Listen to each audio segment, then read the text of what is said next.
segundo ano, tudo bem com vocês? Aqui quem fala é o professor Thiago. Hoje a gente vai estudar literatura, beleza?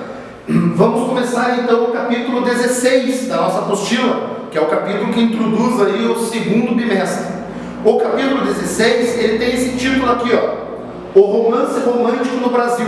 Perceba que o título já nos diz alguma coisa, ó. Romance é um gênero textual, uma narrativa longa, tá? Romance aqui então não é a relação amorosa entre duas pessoas, tá? Estamos falando aqui de gênero textual, tá? Gênero literário. E romântico, romântico também não é porque fala essencialmente de amor, pode até falar de amor, mas romântico porque pertence a um período literário da história da literatura, o romantismo, tá? Que às vezes até pode exaltar a questão amorosa, mas não especificamente. Então vamos lá. Romance, como eu já falei, o romance é um gênero textual, um gênero literário, né?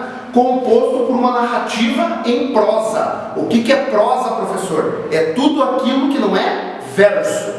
Tudo aquilo que você escreve que não é verso é prosa, né? Então o romance, ele é um gênero literário mais extenso que a novela, né? Mais extenso que o conto também, beleza?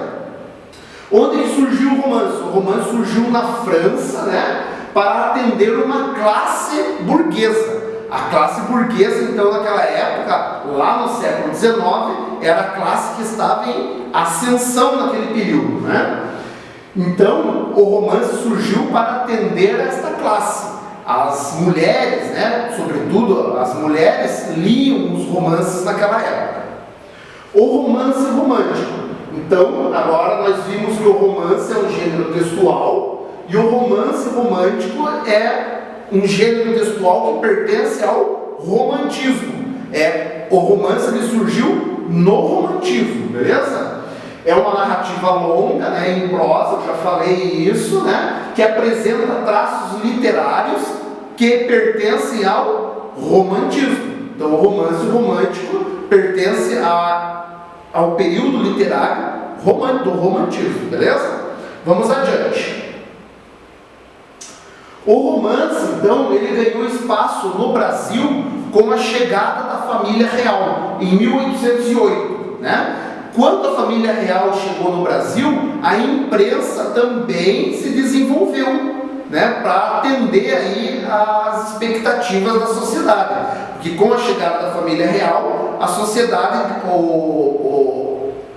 a sociedade que envolvia ali a família real ganhou uma certa importância, né? Porque a família real então estava aqui no Brasil. Então a imprensa se desenvolveu. Com isso apareceram o que? Apareceram os folhetins. O que eram os folhetins? Os folhetins eram trechos de romance publicados nas revistas, né? Em jornais e revistas, que traziam pedaços, né, das narrativas, dos romances que eram publicados na época.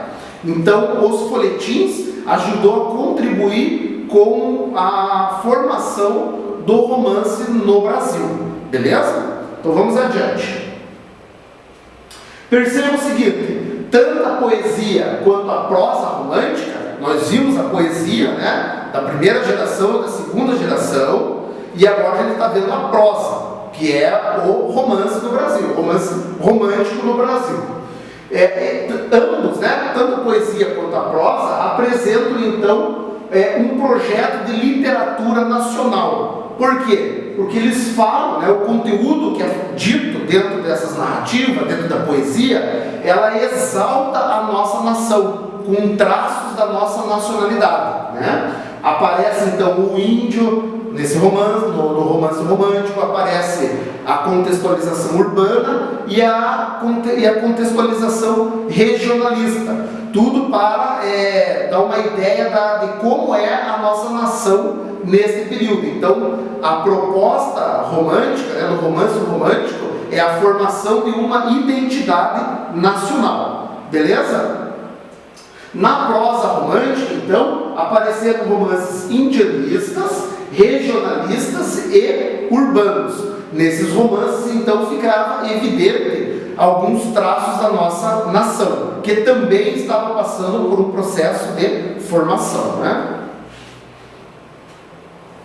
3 autores, então, merecem destaque na nossa apostila.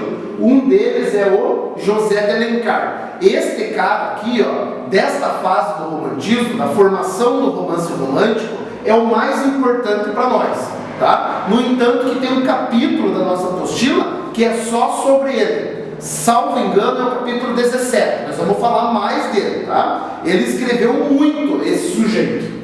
Então, José de Alencar foi um dos principais autores a escrever romances que propunham retratar o Brasil e os brasileiros. Sua obra é vasta e abrange romances indianistas, regionalistas e urbanos. Perceba o seguinte, a proposta do José de Alencar e de outros escritores era retratar o Brasil, mas nem sempre eles retratavam o Brasil como o Brasil realmente era. Alguns escritores retratam o Brasil, mas constroem um herói nacional na figura do índio, né?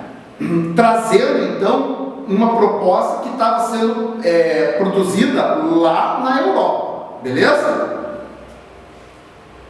Outro autor que merece destaque também, que está lá na nossa apostila, é o Joaquim Manuel de Macedo. Esse cara, ele produziu romances urbanos, né, que a narrativa se passa na cidade. A gente chama também romances urbanos como romances de costume, né? E nos seus livros, né, o de maior destaque é A Moreninha. Isso está lá na página 28 do teu material.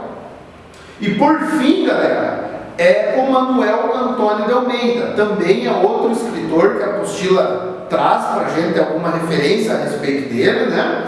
E ele publicou um romance bastante interessante, que é o Memórias de um Sargento de Milícias, né? É uma espécie de romance histórico carnavalesco, que tem nos dá um certo humor, ironia e humor, né? Com um tom picaresco, né? Para retratar a sociedade carioca daquele período. Perceba que aqui nós já temos então a palavra milícia, né? Que envolve aí milicianos.